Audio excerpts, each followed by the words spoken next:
우리도 함께 기도하면서 4월 19일 주일 예배를 하나님께 드리겠습니다. 함께 기도하겠습니다.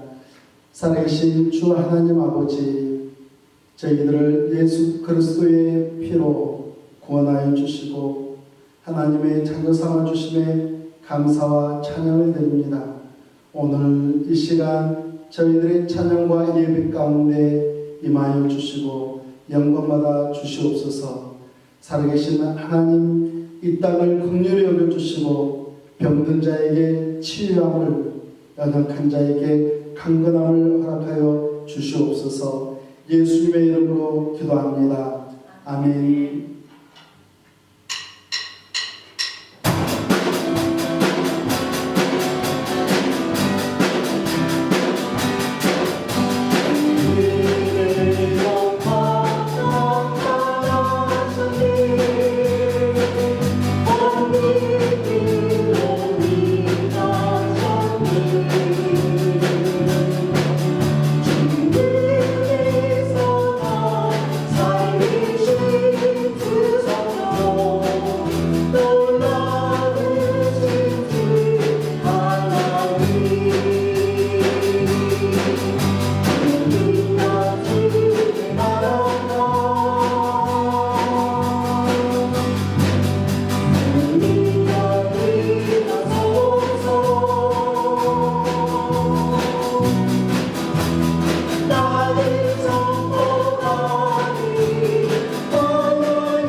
하나님의 말씀은 사도행전 2장 42절 말씀부터 47절 말씀입니다.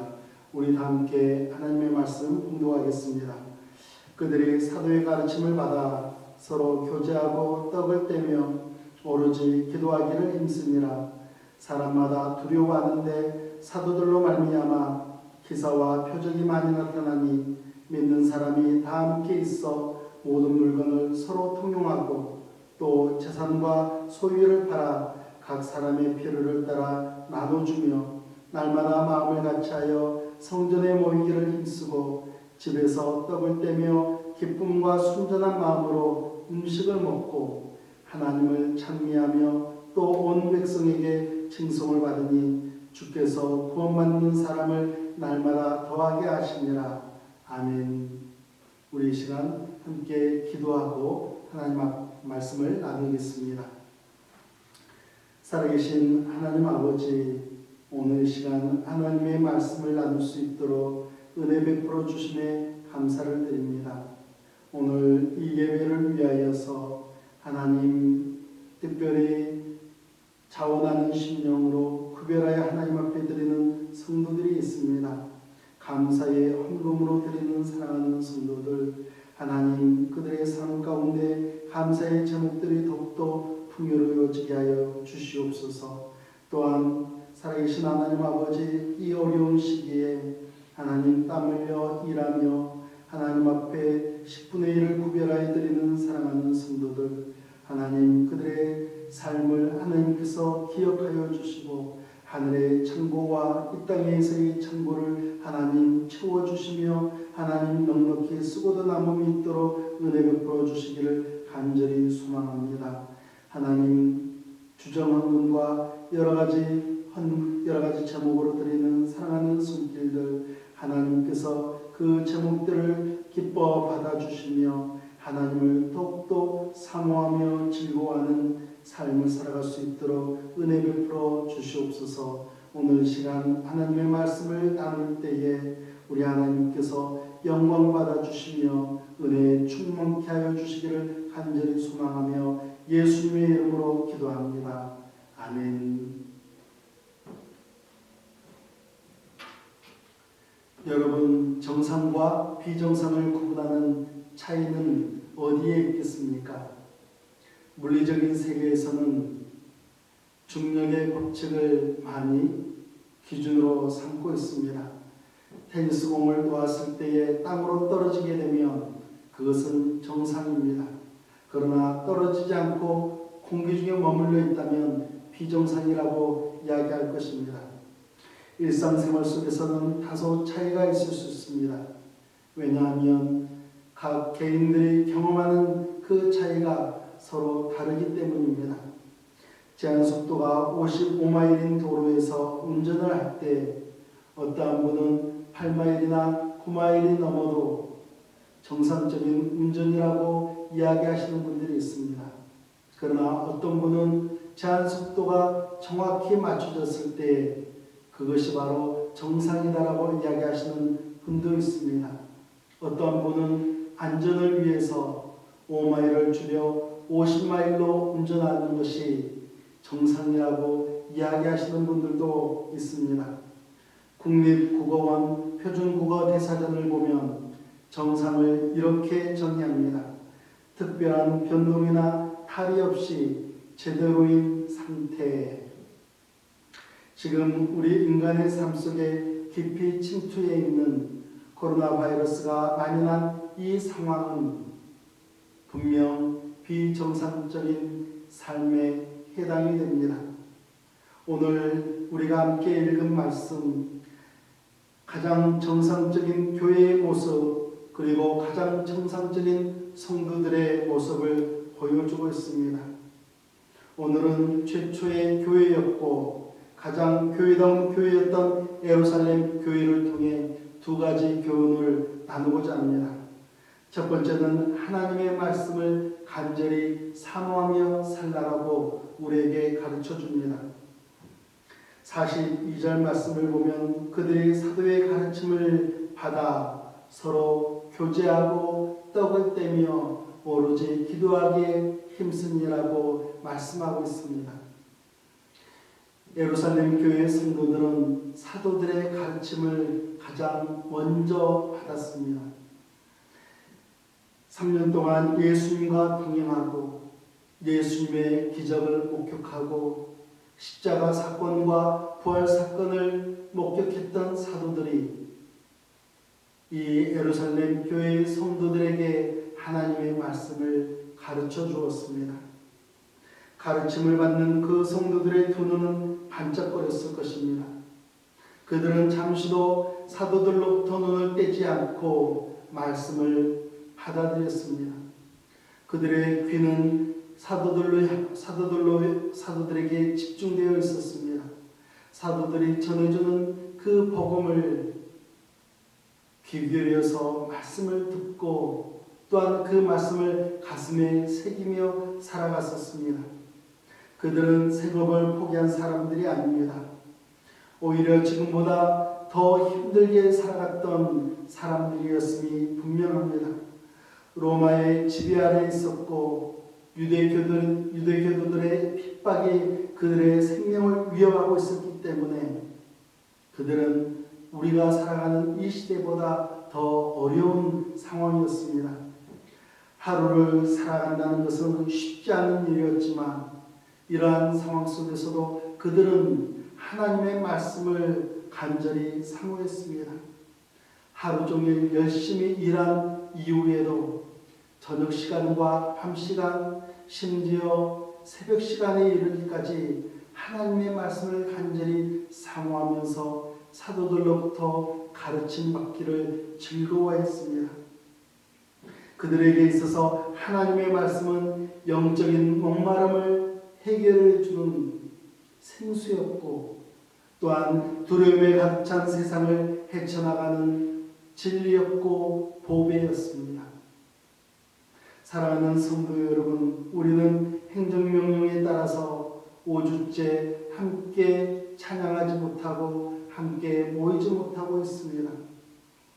이로 인해서 우리 로라 한인 침례교회 성도님들이 영적인 침체에 빠지지 않을까 걱정하시는 분들이 많이 계십니다.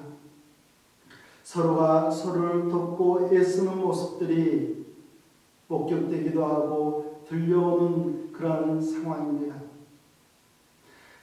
서로가 영적인 생동감을 위해서 전화를 드리며 안부를 묻기도 하고요. 또 어떤 분들은 필요한 것을 준비해서 기꺼이 전달해 주시는 분들도 있는 것을 보게 됩니다. 지난주 고난주간을 보내면서 어느 집사님께서 저에게 이렇게 말씀하셨습니다. 목사님, 이제는 수요예배도 영상으로 보내주실 거죠? 저는 이 질문을 들으면서 우리 교회의 영적인 생동감을 위해서는 반드시 필요한 과정이다라는 것을 다시 한번 생각하게 되었습니다. 우리 그리스도인들에게 영적인 침체를 가져다 주는 여러 가지 원인들이 있습니다. 우리의 마음에 교만이 채워져 있을 때에 우리는 하나님의 말씀을 우리의 가슴에 채울 수가 없습니다. 우리의 가슴에 세상의 욕심이 채워질 때에 우리는 하나님의 말씀의 소중함이 눈에 들어오지 않습니다. 또한 세상의 것에 우리가 병들어 있을 때에 우리는 비참한 상태로 방치되어 버리곤 합니다. 사랑하는 여러분, 우리가 영적인 생동감을 위해서는 우리가 서로를 돌아보는 것도 중요하겠지만 하나님의 말씀을 가까이 할 때 더욱더 영적인 생동감을 누리며 살아갈 수가 있습니다. 요즘 저희 교회도 영상으로 예배를 드리고 있지만 제가 컴퓨터를 잘 다루지 못하는 관계로 영상 제작에 어려움들이 참 많이 있습니다. 그래서 풍성한 영상을 만들어내지 못하고 있는 그러한 실정인데요. 그래도 처음보다는 많이 나아진 모습이 보이지 않습니까?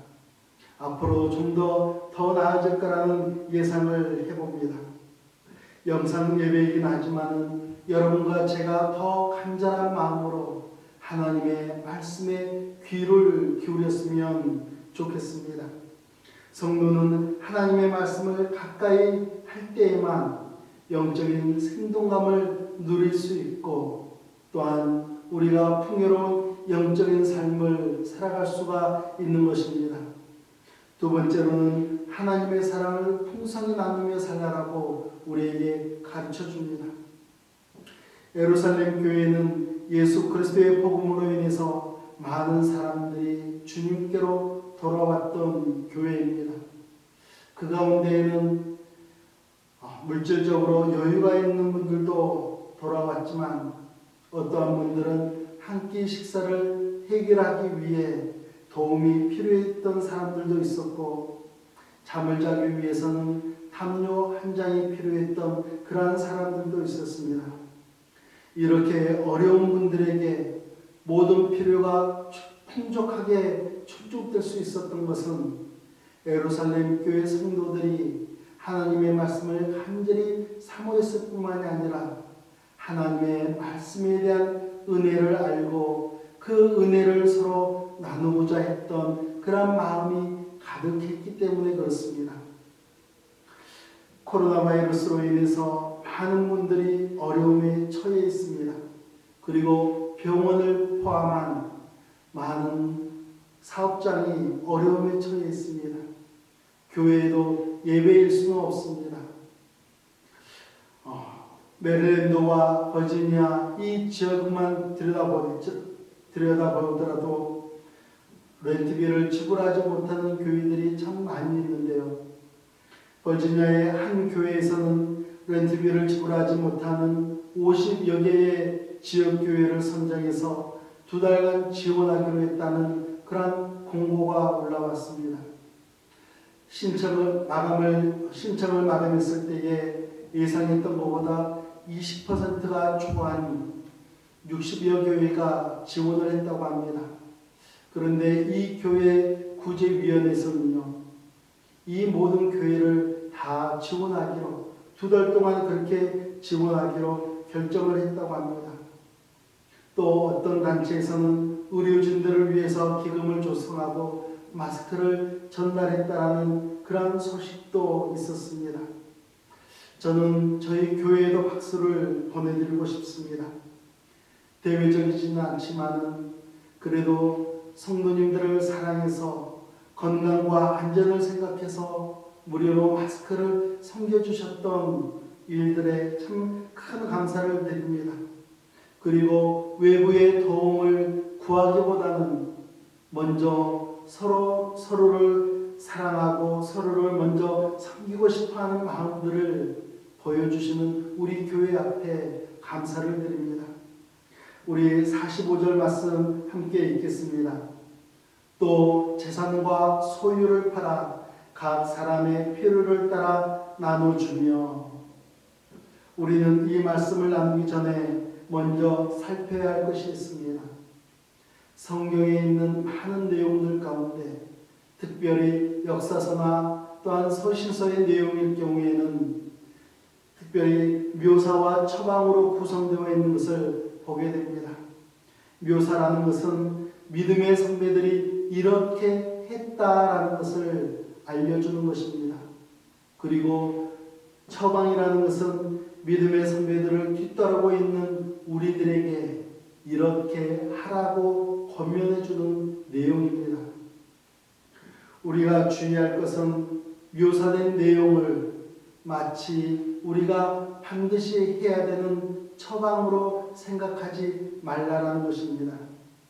성경은 그들이 이렇게 했으나 우리에게 요구하시는 것은 우리의 믿음을 별도로 우리에게 요구하고 있다는 사실입니다. 사도행전 4장 37절을 보면 그가 밭에 있음에 팔아 그 값을 가지고 사도들의 발 앞에 두니라라고 말씀하고 있습니다. 사도 바울이 되게 있던 사도 바나바가 이렇게 자신의 재산을 헌신을 하고 복음 전도자가 되었다라는 그러한 말씀을 우리에게 가르쳐 줍니다. 한편 욥바에 살던 다비다라는 여제자는 사랑하는 이웃들과 사랑하는 지체들을 위해서 속옷과 겉옷을 지어서 나누어 주었다라고 우리에게 가르쳐 주고 있습니다. 하나님께서는 초대교회 성도들을 통하여서 아름다운 헌신을 받으셨지만 지금 이 시대를 살아가는 여러분과 저를 향해서도 하나님께서는 우리의 믿음과 또한 우리의 별도의 헌신을 우리에게 요구하고 계신다는 사실입니다. 예수님은 씨 뿌리는 자의 비유를 통해서 말씀을 듣기만 하고 열매를 맺지 못하는 그리스도인들을 향하여서 안타까워하시면서 그들은 가시떨기에 뿌려진 사람이라고 말씀하고 있습니다. 비정상적인 생활 속에서 가장 정상적인 그리스도인의 삶을 통해 살아계신 하나님께 영광을 돌려드리시는 여러분과 제가 되기를 예수님의 이름으로 축복합니다. 우리 함께 기도하겠습니다. 살아계신 하나님 아버지, 은혜를 감사를 드립니다. 하나님의 말씀에 의지하여서 하나님의 말씀을 기준 삼아서 예수 그리스도의 향기를 바라며 주님의 사랑을 나누며 살아가는 저희들 되게 하여 주시옵소서. 예수님의 이름으로 기도합니다. 아멘. 이제는 우리 구주 예수 그리스도의 은혜와 살아계신 하나님 아버지의 극진하신 사랑하심과 성령 하나님의 인도하심과 역사하심이 하나님의 말씀을 기준으로 하나님의 사랑을 나누며 살아가기를 간절히 소망하는 사랑하는 성도들과 그들의 삶의 터전 위에 이제부터 영원토록 함께 하시기를 예수 그리스도의 이름으로 축원하옵나이다. 아멘.